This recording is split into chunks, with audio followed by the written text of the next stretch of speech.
केंद्र बिंदु।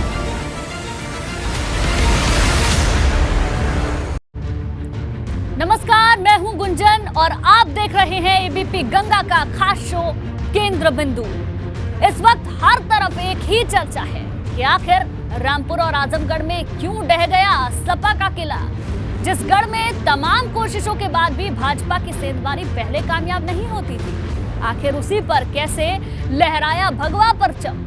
उपचुनाव के ये नतीजे इस वक्त देश की सियासत का केंद्र बिंदु है। सबकी जुबान पर यही सवाल है कि क्यों चूक गए अखिलेश।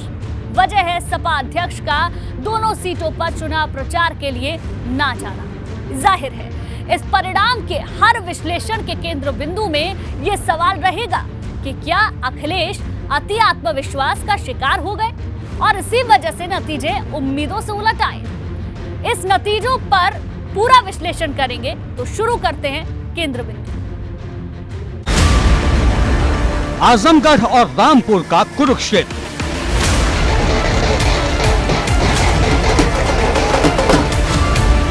चूक गए अखिलेश। केंद्र बिंदु।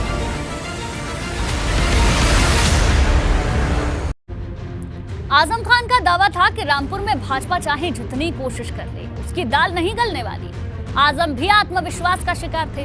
शायद यही वजह थी कि उन्हें अपने पांव तले खसकती जमीन दिखाई ही नहीं दी। रामपुर में वे जुबानी शोले तो खूब बरसाते रहे, लेकिन जनता की नब्ज पर हाथ रखने में नाकाम रहे।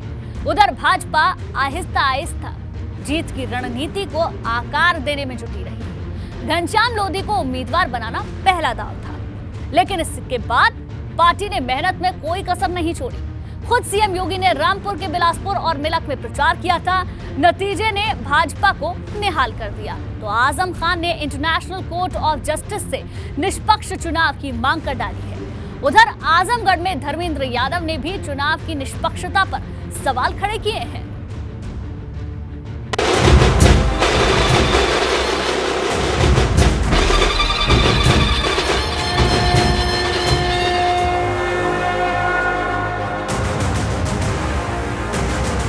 रामपुर और आजमगढ़ में ढह गया सपा का किला।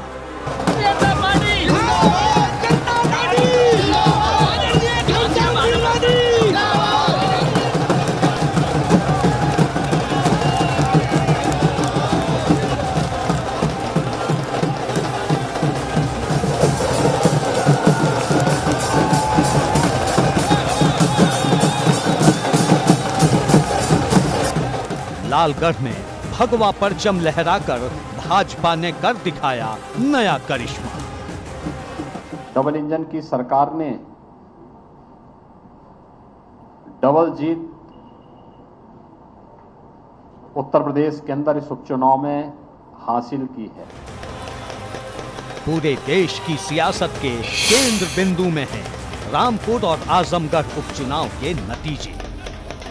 चुनावी नतीजे कहाँ है? चुनाव था ही कहाँ। इसे ना आप चुनाव कह सकते हैं ना चुनावी नतीजे कह सकते हैं। बीजेपी तो जीत गई है उपचुनाव के रण भैया, बन के निरहुआ लड़त रहे पूरा आजमगढ़ भैया, बन के निरहुआ लड़त रहे। आजमगढ़ के लोगों से रिश्ता केवल चुनाव का नहीं था, केवल चुनाव के दौरान नहीं जुड़ा, ये पीढ़ियों का रिश्ता है और इस रिश्ते को हमेशा मजबूत करेंगे। लड़ाई को भारतीय जनता पार्टी ने जीत में बदल करके 2024 के लिए एक दूरगामी संदेश दे दिया है। आजम ने पूरी कोशिश की थी कि वे यूपी की सियासत के केंद्र बिंदु में रहे, लेकिन उन्हें लगा है जोर का झटका। न सहानुभूति लहर चली, न टाइगर इज बैक वाला डायलॉग काम आया। Tiger is back.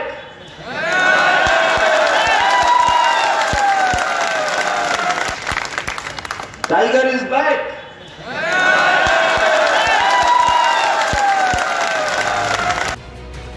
और ना ही काम आई पूरे परिवार की साझी मेहनत।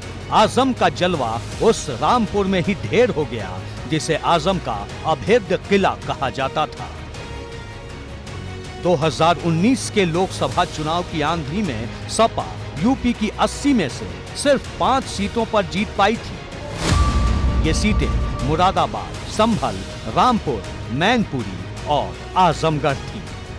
2022 के विधानसभा चुनाव में अखिलेश यादव और आजम खान दोनों ने विधानसभा का चुनाव लड़ा और जीत के बाद अपनी संसद सदस्यता छोड़ने का फैसला किया, जिसके बाद आजमगढ़ और रामपुर सीट पर उपचुनाव की नौबत आई। लेकिन सपा अपनी ये दोनों सीटें बचा नहीं पाई। इसे भाजपा ने उसके चंगुल से झटक लिया और इस तरह लोकसभा में अब सपा के सिर्फ 3 ही सांसद रह गए हैं। मुरादाबाद से डॉक्टर एसटी हसन, संभल से शफीकुर रहमान बर्क और मैनपुरी से मुलायम सिंह यादव। तीनों बुजुर्ग नेता हैं। अब सपा का कोई भी युवा नेता लोकसभा में पार्टी का प्रतिनिधित्व नहीं करेगा, क्योंकि धर्मेंद्र यादव आजमगढ़ से चुनाव हार चुके हैं। लोकसभा के उपचुनाव ने आजमगढ़ को केंद्र बिंदु में ला दिया। केंद्र बिंदु में आने की सबसे बड़ी वजह 2019 के चुनाव में समाजवादी पार्टी के राष्ट्रीय अध्यक्ष अखिलेश यादव यहां से सांसद बने थे और उसके पहले उनके पिता मुलायम सिंह यादव भी यहीं से सांसद थे। इन सब के बावजूद भारतीय जनता पार्टी इस किले को ध्वस्त करने का दावा कर रही थी और उसने ऐसा करके दिखा दिया। गठबंधन को बधाई दूंगा, भाजपा और बसपा का। जो गठबंधन विधानसभा में चला, राष्ट्रपति के चुनाव में सामने है ओपन, आजमगढ़ में वही चीज चल रही थी और शायद उसी का परिणाम है कि हम लोग नहीं जीते। जी, ये मोदी जी और योगी जी के नीतियों की जीत है, उनके कार्यशैली की जीत है और हमारे संगठन के जितने कार्यकर्ता हैं, जितने यहाँ पे हमारे जनता है, उनकी मेहनत की जीत है और एक उम्मीद की जीत है कि आजमगढ़ में कमल खिलाएंगे और आजमगढ़ में विकास होगा, इस उम्मीद की जीत है। आजमगढ़ और रामपुर की हार सपा के नेताओं और कार्यकर्ताओं के लिए सदमे से कम नहीं। जब पार्टी के पास हार के सिलसिले से ऊपर उठकर महाविजय की नींव रखने का मौका था, तो सपा चूक गई। आजम खां का रामपुर किला यूं ढह जाएगा, किसी ने सोचा भी नहीं था। वो भी तब जब आजम खां के इस्तीफा देने के बाद यहाँ पर चुनाव हुआ है। रामपुर में अखिलेश यादव ने भी चुनावी प्रचार नहीं किया और पूरी तरीके से कमान आजम खां के हाथों में सौंपे रखी। उम्मीदवार का चयन भी आजम खां की मर्जी से हुआ और रामपुर में अखिलेश यादव ने आजम खां को उनकी ताकत दिखाने की पूरी आज़ादी दे रखी थी। लेकिन जिस तरीके से चुनावी नतीजे आए हैं, उन्होंने ये साबित कर दिया कि रामपुर का दौर बदल रहा है और ये फैसला आजम की लोकप्रियता पर भी सवाल है। आसिम राजा कल हमारे थे, आज भी हमारे हैं और कल भी हमारे हैं। आसिम राजा नहीं कहेगा आज से है, क्योंकि हमारा एमपी जीता है हारा। चुनाव को तो कैप्चर कर लिया पुलिस ने, खत्म कर दिया प्रशासन। कोई चुनाव नहीं हुआ, मत ही डालने नहीं दिए गए। 3 कॉन्स्टिट्यूंसियों को टारगेट बना के, मुस्लिम बहुल्य क्षेत्रों को टारगेट बना के, लोगों को जहां 600 वोट वहां 4 वोट पड़े, यहाँ 500 वोट 9 वोट पड़े। इतने लोग कोई उदासीन थोड़ी वोट डालने के लिए कि सब वोटिंग डालेंगे। 2024 के लोकसभा चुनाव से पहले इन 2 सीटों पर उपचुनाव को सबसे बड़ा मुकाबला बताया जा रहा था। रामपुर और आजमगढ़ में चुनाव प्रचार राजनीति के केंद्र बिंदु में था, लेकिन नतीजे के साथ ही ये साफ हो गया है कि अब अखिलेश यादव के सामने इस हार से उबरना एक नई चुनौती होगी।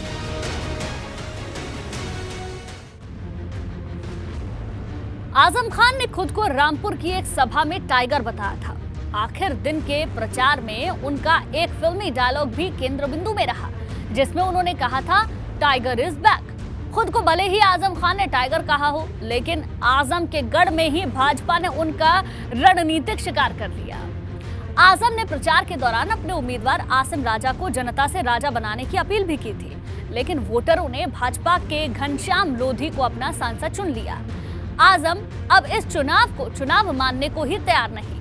उनके बेटे अब्दुल्ला आजम ने भी पुलिस प्रशासन पर हार का ठीकरा फोड़ा है।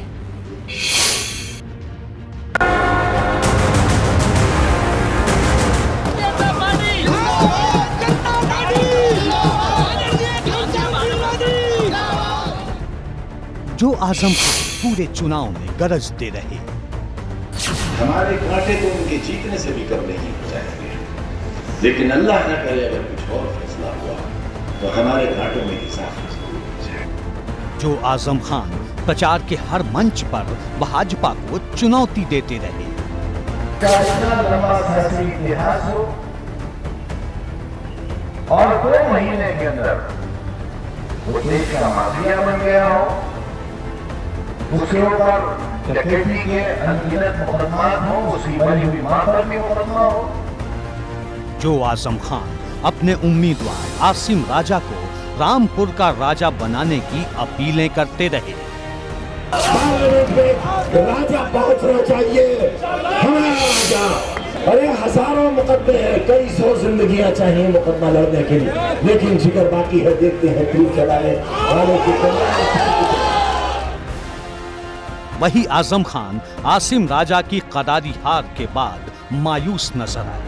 उनके साथ बैठे आसिम राजा के चेहरे पर भी हताशा थी।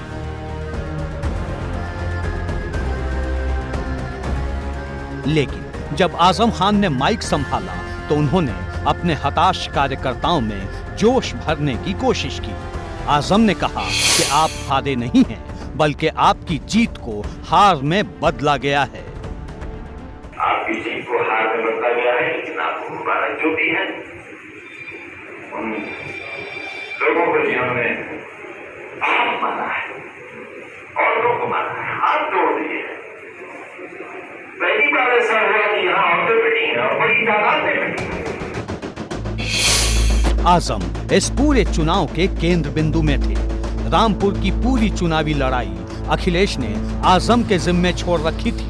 आजम को इस बार साबित करना था कि उनका जादू ढला नहीं है, लेकिन हार ने उनकी सारी कोशिशों पर पानी फेर दिया। बावजूद इसके वो इसे सियासी जीत करार दे रहे हैं।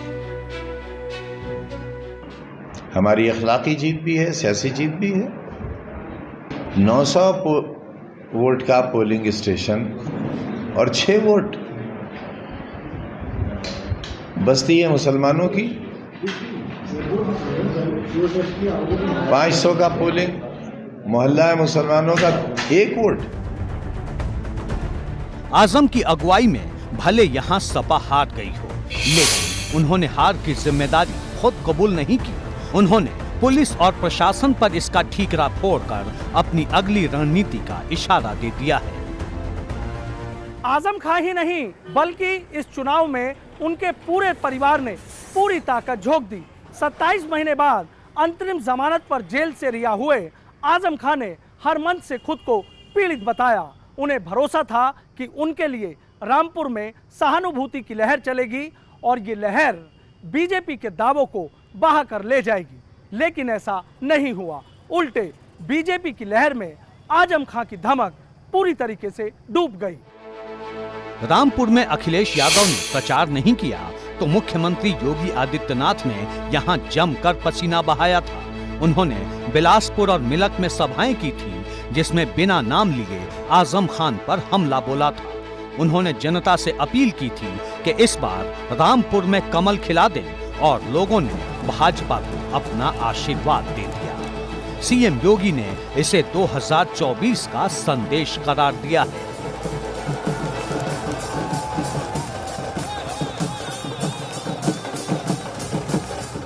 कि दोनों चुनौतीपूर्ण लड़ाई को भारतीय जनता पार्टी ने जीत में बदल करके 2024 के लिए एक दूरगामी संदेश दे दिया है। भाजपा के लिए ये महाविजय इसलिए भी खास है क्योंकि सिर्फ 3 महीने के भीतर भाजपा ने विधानसभा चुनाव के बाद 2 लोकसभा उपचुनाव में जीत का डंका बजाया है। इसी वजह से अब दोनों सीटों के नतीजे केंद्र बिंदु में हैं। ये चुनाव न तो केंद्र में सरकार बनाने के लिए है, न राज्य में सरकार बनाने के लिए है, और शायद इसी वजह से जो मतदाता हैं उनकी उदासीनता सामने आई है। बहुत लोएस्ट % टर्नआउट रहा है। लेकिन नतीजे निश्चित रूप से बड़ा प्रभाव डालेंगे, खास तौर से रामपुर के नतीजे। अब ये तो वहाँ जीत लेना उनके लिए, बीजेपी के लिए एक फिर से, जो ऑलरेडी वैसे तो इतनी बहुमत के साथ, इतने बड़े बहुमत के साथ जीते हैं विधानसभा का चुनाव, इससे तो और ज़्यादा जोश पैदा हो जाएगा। तो भाजपा के लिए तो बहुत बड़ा प्लस पॉइंट हो जाता है 24 के लिए। रामपुर और आजमगढ़ के चुनावी नतीजे भाजपा के लिए बड़े करिश्मे जैसे हैं। ये सच है कि पार्टी ने उपचुनाव में जबरदस्त मेहनत की, लेकिन ये राह आसान नहीं थी। रामपुर में आजम खान और आजमगढ़ में मुलायम और अखिलेश के किले में सेंधमारी एक बड़ी कामयाबी है। ये दोनों लोकसभा क्षेत्र समाजवादी पार्टी के पारंपरिक समीकरण के बड़े प्रयोग स्थल थे, लेकिन 2024 की जंग के पहले यह समाजवादी पार्टी का उपचुनाव वाला प्रयोग मुंह के बल गिर गया। नतीजे के बाद सीएम योगी ने जिस तरह दो टूक कह दिया है कि इस चुनाव के नतीजे 2024 के लिए बड़े संदेश हैं, इससे भाजपा की नई रणनीति की तस्वीर साफ हो गई है कि पार्टी अब अखिलेश के खिलाफ चक्रव्यूह को और मजबूत करेगी। प्रदेश नेतृत्व और राष्ट्रीय नेतृत्व पर उत्तर प्रदेश की जनता का अटूट विश्वास है और रामपुर की जनता को, आजमगढ़ की जनता को विश्वास था, इसलिए ये जीत का कारण बना। और जो हमारी गरीब कल्याणकारी योजनाएं थी वो गरीबों तक पहुंची हैं और इसमें किसी भी प्रकार का कोई फैक्टर नहीं काम किया।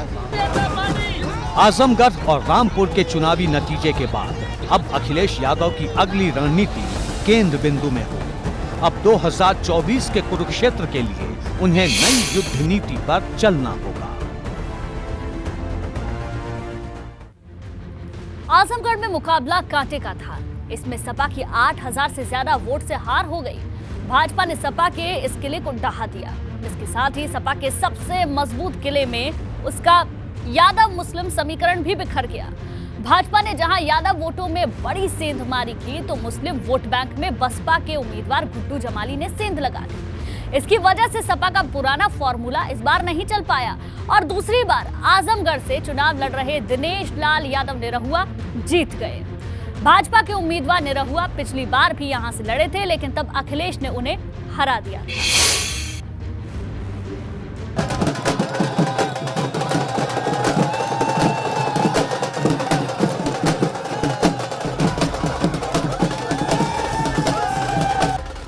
आजमगढ़ को सपा का ऐसा किला माना जाता था जिसके लाल चक्रव्यूह को भेदना किसी विरोधी दल के बस की बात नहीं थी।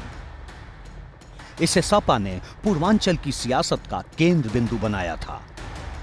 इसलिए 2014 में मुलायम सिंह यादव ने यहां से चुनाव लड़ा और 2019 में अखिलेश यादव आजमगढ़ से ही लोकसभा पहुंचे।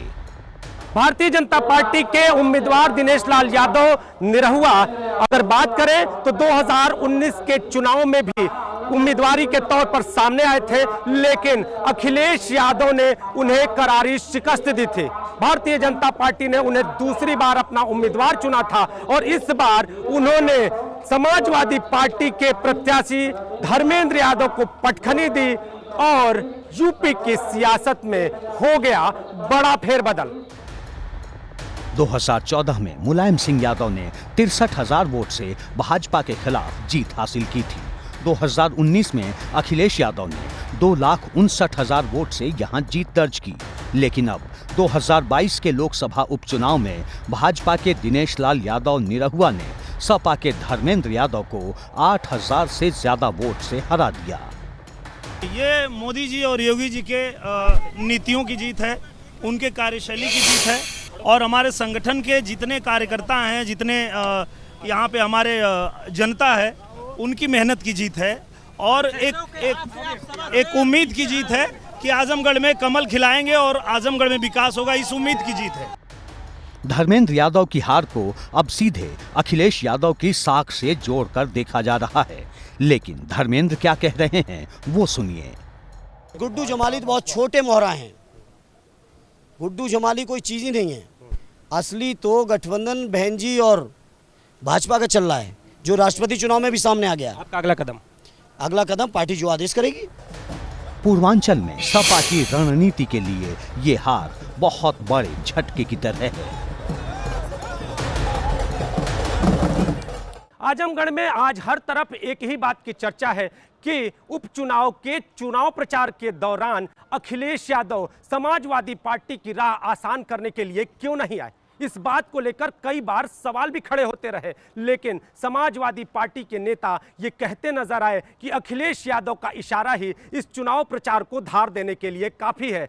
इन सब के बावजूद अगर बात करें तो जनता का ये जनमत ये कहता हुआ नजर आ रहा है कि अखिलेश यादव चूक गए।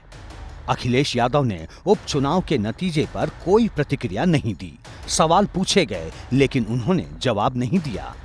कुछ नहीं है, क्या है कल के नहीं, कुछ नहीं कल का। अखिलेश ने अपनी बात ट्वीट के जरिए कही।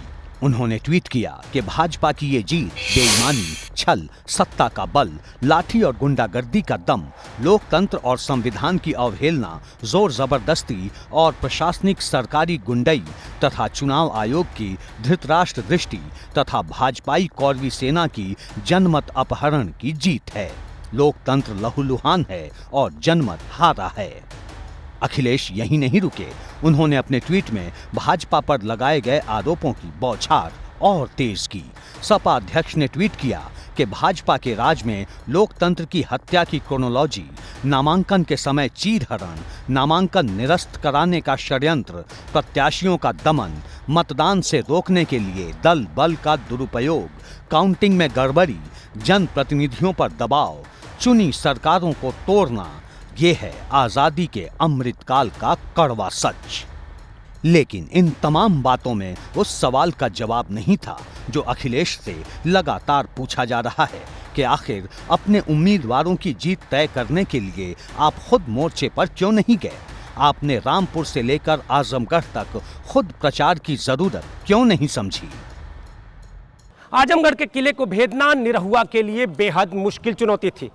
कारण पर अगर गौर करें तो कारण समाजवादी पार्टी के साथ मुस्लिम और यादव वोटों का समीकरण था। अगर बात करें तो गुड्डू जमाली ने कहीं ना कहीं मुस्लिम वोटों को भेद कर निरहुआ की राह आसान कर दी और निरहुआ ने आजमगढ़ के किले को फतेह करने का रिकॉर्ड कायम कर दिया। देखिए, अखिलेश यादव ने लोग विधानसभा चुनाव में भी बड़ी चूक की थी। चूक उनका ओवर कॉन्फिडेंस था। मुझे लगता है कि ओवर कॉन्फिडेंस में ही उन्होंने रामपुर और आजमगढ़ के उपचुनाव में प्रचार न करने का फैसला किया। वैसे मुझे लगता है कि अगर यह सलाह उनको किसी सलाहकार ने दी होगी तो फिर उसको सलाहकार के काम से हट जाना चाहिए।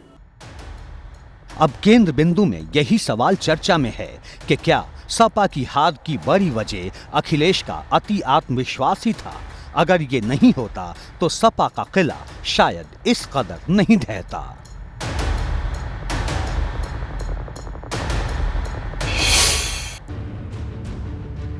रामपुर में जीत हासिल करना भाजपा की पुरानी हसरत थी, लेकिन चुनाव दर चुनाव यहां आजम की धमक के आगे कमल का खिलना मुमकिन ही नहीं हुआ।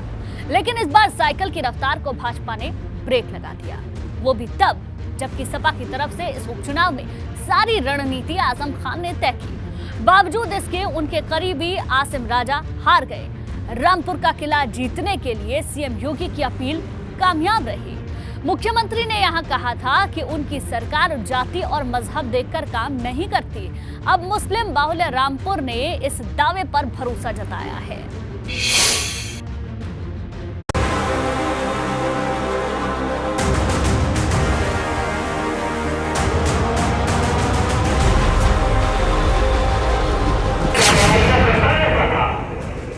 लेकिन पिछले दिनों मुझे ये मशवरे दिए जाते हैं कि अब बहुत कुछ बदल गया है, कार्रवाइयां न की जाए, लेकिन कार्रवाइयां जरूरी है।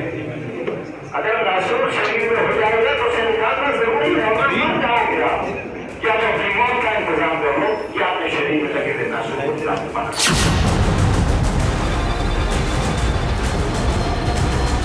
रामपुर की चुनावी जीत के विश्लेषण में जो बात केंद्र बिंदु में है वो ये कि क्या इस बार भाजपा को रामपुर में मुस्लिम वोट भी बड़ी तादाद में मिले, क्योंकि ये एक ऐसी लोकसभा सीट है जहां मुस्लिम वोटर्स की तादाद 50% से भी ज्यादा है। इस मुस्लिम बहुल सीट पर आजम खान का दबदबा अलग से रहा है। बावजूद इसके भाजपा ने इस चक्रव्यूह को तोड़ दिया। रामपुर लोकसभा एक ऐसा क्षेत्र है कि जहां सभी धर्मों के लोग बड़ी तादाद में रहते हैं। यहाँ के लोग बेहद मिलनसार हैं, लेकिन कभी कभी सियासत यहाँ के लोगों की राह में दीवार खड़ी कर देती है। यहाँ पर कई बार ध्रुवीकरण का कार्ड भी खेला गया, लेकिन ये मुमकिन नहीं है कि एक पार्टी एक ही धर्म के लोगों के समर्थन से चुनाव जीत जाए। इसलिए अब ये चर्चा बहुत तेजी से जोर पकड़ती जा रही है कि इस उपचुनाव में आखिर कितने मुसलमानों ने बीजेपी को वोट किया। अपने आजमगढ़ रामपुर की लोकसभा महत्वपूर्ण लोकसभा की जीत आदरणीय मोदी जी, योगी जी की लोकप्रियता है, कार्यकर्ताओं की परिश्रम की पराकाष्ठा है और जनता जनार्दन का आशीर्वाद है। उधर आजम खान आरोप लगा रहे हैं कि वोटिंग निष्पक्ष नहीं रही, इसलिए चुनाव में उनके उम्मीदवार की हार हुई। चुनावी नतीजे कहाँ है? चुनाव था ही कहाँ? इसे ना आप चुनाव कह सकते हैं ना चुनावी नतीजे कह सकते हैं। 900 वोट का पोलिंग स्टेशन और 6 वोट बस्ती है मुसलमानों की। 500 का पोलिंग मोहल्ला है मुसलमानों का, 1 वोट। भाजपा को अब उपचुनाव के इन नतीजों के जरिए सपा पर करारा हमला बोलने का बड़ा मौका मिल गया है। डिप्टी सीएम केशव प्रसाद मौर्य को तो जैसे इसी मौके का इंतजार था। उन्होंने कहा कि अखिलेश यादव कहां तो 400 सीटें जीतने की बात कर रहे थे, सत्ता का ख्वाब चकनाचूर हो गया। अब 30 साल तक आने वाली सत्ता के आसपास दिखाई नहीं देंगे। न गुंडागर्दी, न तुष्टीकरण, न जातिवाद, अब केवल चलेगा तो विकासवाद।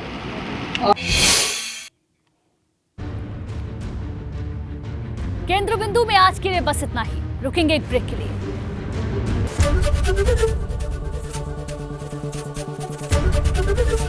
एबीपी गंगा, खबर आपकी, जुबान आपकी।